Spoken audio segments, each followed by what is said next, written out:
ازيكم عاملين ايه طلبة تالتة ابتدائي؟ هنكمل مع بعض exercise 25 اللي ما كملناهوش في الفيديو اللي فات on lesson 5 بتاع story problems on perimeter and area. دي ارقام تليفوناتي اللي حابب ايه يتواصل معايا. طيب انا طبعا مش هحل كله، هحل بس معاكم ايه الاجزاء الرخمة او الحاجات اللي محتاجة تتوضح اكتر يعني. طيب نحل مع بعض question 7 بيقول لك هنا كده sketch each shape، يعني ارسم كل شكل. تمام، عايزك ترسمه sketch يعني ترسم وتليبل ات. كلمة ليبل دي يعني تحط عليه الأرقام. عارف كده مثلا لما بتشوف ريكتانجل مثلا مرسوم وتلاقي هنا مثلا 2 سنتيمتر وتلاقي هنا مثلا 1 سنتيمتر، اهي دي كده معناها الليبل، دي كده معناها الايه الليبل. فانت كل الحكاية يعني بيطلب منك ان انت سكتش يعني بترسم وتحط عليه الأرقام بس، لا أكتر ولا أقل. زين كومبليت وتكمل اللي هو طالبه. هو هنا طالب ايه؟ طالب السايد لينس. طيب تعالى كده نحل. بيقول لك هنا كده draw an octagon with a perimeter of 16 سنتيمتر، يعني ارسم اوكتاجون البريمتر بتاعه ب 16. طيب احنا يا مستر في الحصة لسه شارحينها، قلنا بنعمل ايه؟ الاوكتاجون تعالى كده نرسمه في الاول. ادي طبعا احنا عارفين ان هو 8 هو عبارة عن 8 خطوط. ادي خط، ادي 2، ادي 3، ادي 4، ادي 5، ادي 6، ادي 7، ادي 8. يبقى ادي خط 2، 3، 4، 5، 6، 7، 8. ماشي. ممكن بس ايه نوضح دول اكتر. اهو كده واهو كده. ثواني.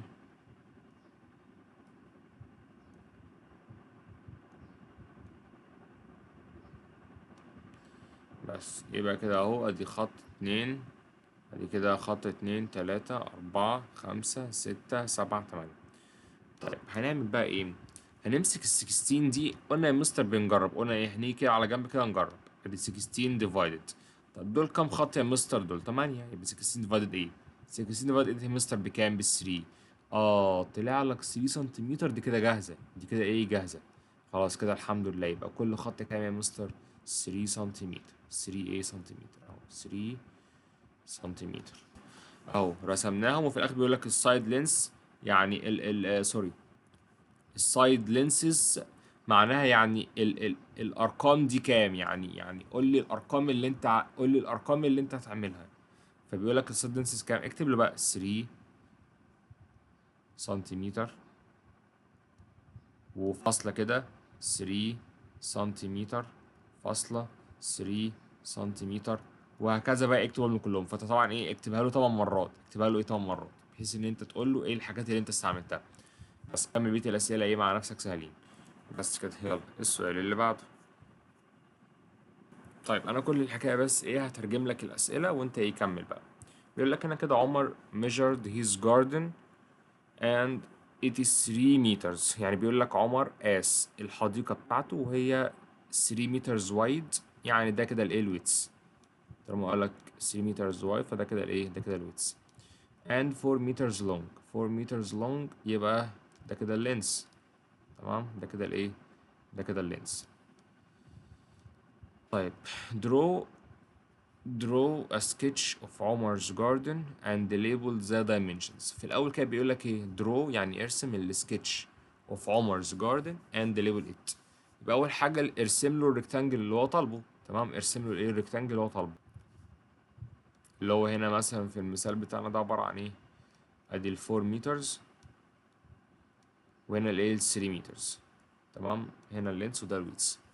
Find the area of عمر's garden and record your findings below. يعني بيقول لك ايه find the area. طبعا واضحه يعني هات لي الاريا. عايز الاريا بتاعت العمر's جاردن، عايز الاريا بتاعت الجاردن دي الحديقه دي.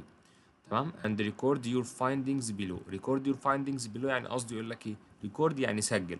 سجل اللي انت جبته. يعني بعد ما تجيب الاريا ده اكتبه عادي في خطوات. يعني هو بيقول لك بس يعني ايه الاريا اللي انت هتكتبها، الاريا اللي انت هتجيبها اكتبها ايه اكتبها من تحت. بس ده كل الحكايه يعني.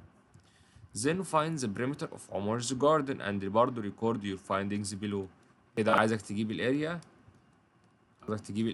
تمام. احسبها له انت بقى من الشكل ده، وعايزك تحسب له البريمتر طبعا بالخطوات. ما ننساش نكتب الرولز بتاعتنا. remember to label your answer.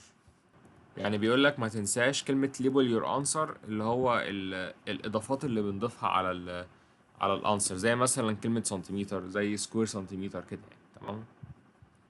بس طبعا ده المطلوب اللي هو كان طالبه. الاريا هتكتب له الرقم هنا، وده البريمتر هتكتب له برضه الرقم هنا. بعد كده بيقول لك what if عمر's garden had the same perimeter but was a triangle. يعني هنا كده بيقول لك ايه؟ بيقول لك عمر's garden، بيقول لك what if يعني بيقول لك ماذا لو، يعني ايه اللي هيحصل لو عمر's garden had the same perimeter، يعني عندها نفس البريمتر. فاكر يا مستر الكلمة السحرية دي اهي same perimeter. وبعد كده بيقول لك الشكل اللي هو طالبه but was a triangle، لكن كانت triangle، كانت مثلث. draw a sketch of that garden، ارسم لي بقى سكتش جديد للجاردن دي. طبعا الجاردن كانت ريكتانجل، المرة دي احنا عايزينها ايه؟ تريانجل. and label the sides. طيب طبعا انت عارف ان انت لما تيجي ترسم التريانجل، عارفين يا مستر في الاول ايه؟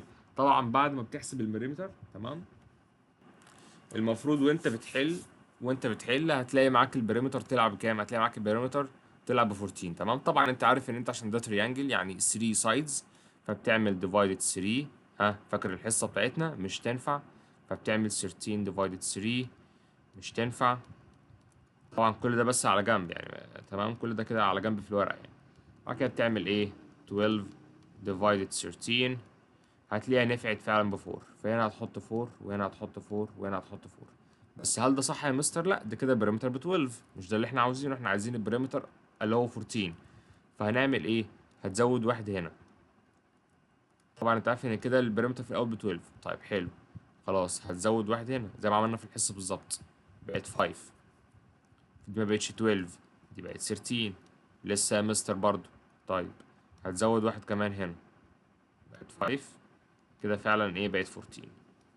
كده بقت مظبوطة خلاص. طبعا ما تنساش هنا، سوري، هنا متر، هنا متر، وهنا ايه؟ متر، تمام.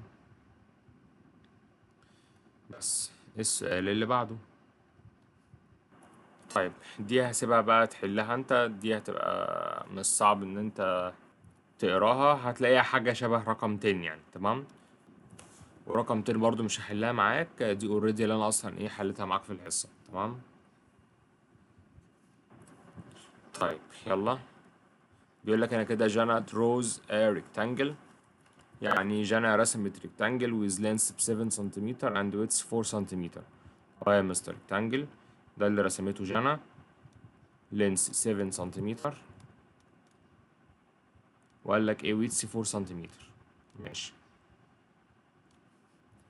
طيب بيقول لك and منى draws، ده كده جانا، ده كده ايه؟ جانا، تمام. ممكن بس ايه تكتبها كده على جنب، تفتكر لنفسك ان دي جانا. منى draws a rectangle with length 5 سنتيمتر و width 4. يا مستر هنا كده لينس ب 5 سنتيمتر، وويتس بايه؟ ويتس ب 4 سنتيمتر، ماشي. بيقول لك هنا كده سكتش جانا اند موناز ريكتانجلز، تمام اهو. ده كده الجانا. ممكن طالما ان هو اصلا طالبه منك في السؤال، خلاص طالما ان هو طالب منك سكتش، ممكن مثلا تكتب من جوه كلمة جانا، تمام، واكتب من هنا مثلا ايه؟ مونا، عشان تكون ايه؟ مفرقهم يعني، تمام، عشان تفرقهم في الامتحان يعني. بيقول لك وات از ذا بريمتر اوف جانا's ريكتانجل، احسب لي البريمتر بتاع الريكتانجل بتاع جانا. يبقى احسب له البريمتر بتاع الريكتانجل بتاع جانا، تمام. احسبها له بقى زي ما اتعلمنا. وات از ذا بريمتر اوف منا's ريكتانجل، عايز البريمتر بتاع الريكتانجل بتاع منى. طيب what would be the perimeter if they laid، فاكر الكلمة السحرية؟ laid their rectangle side by side. فاكر الكلمة السحرية؟ بيقول لك what would be the perimeter، يعني البريمتر هيبقى عامل ازاي. بيقول لك يا ترى يعني what بريمتر، يعني ايه البريمتر لو هم حطوا الريكتانجلز بتاعهم جنب بعض. يعني لو جت جانا كده جابت الريكتانجل بتاعها، حطيته جنب الريكتانجل بتاع منى،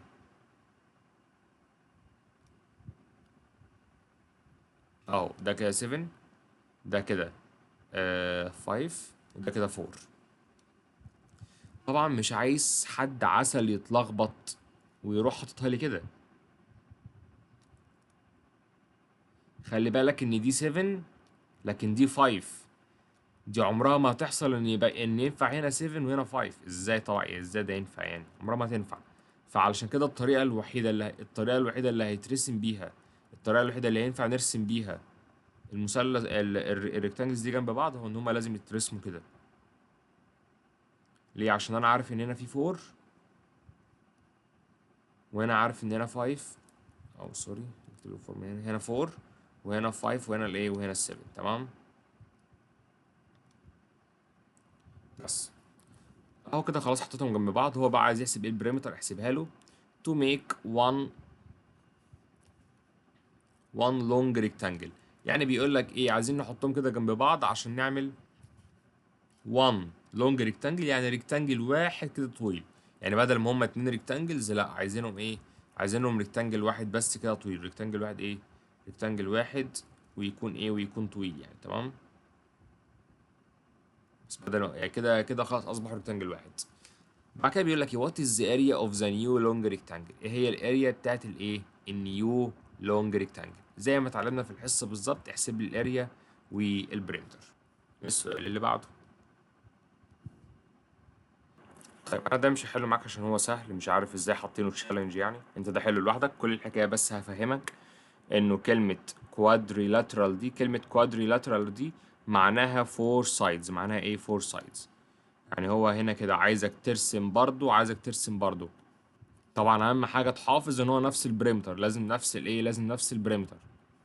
هو بص، هو بنفسه قالها لك اهو، قال لك سيم بريمتر. قال لك ايه سيم بريمتر؟ طبعا ده للشكل ده وده للشكل ده. المهم ان هو عايزك ايه، ترسم هنا كوادريلاتر. كلمه كوادريلاتر دي يعني فور سايدز. فور سايدز ده يا مستر احنا ما خدناهمش غير هما اتنين، في اتنين بس اللي عندنا فور سايدز.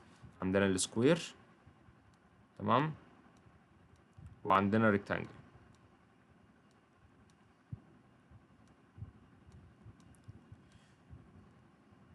شوف هل لو السكوير هينفع ان هو يترسم معاك ارسمه. طبعا قلت لك الشرط بتاعه انك انت لازم تعمل ديفايدد 4 ويطلع مظبوط. لو ما طلعش مظبوط خلاص مالكش دعوه، ما تستعملوش.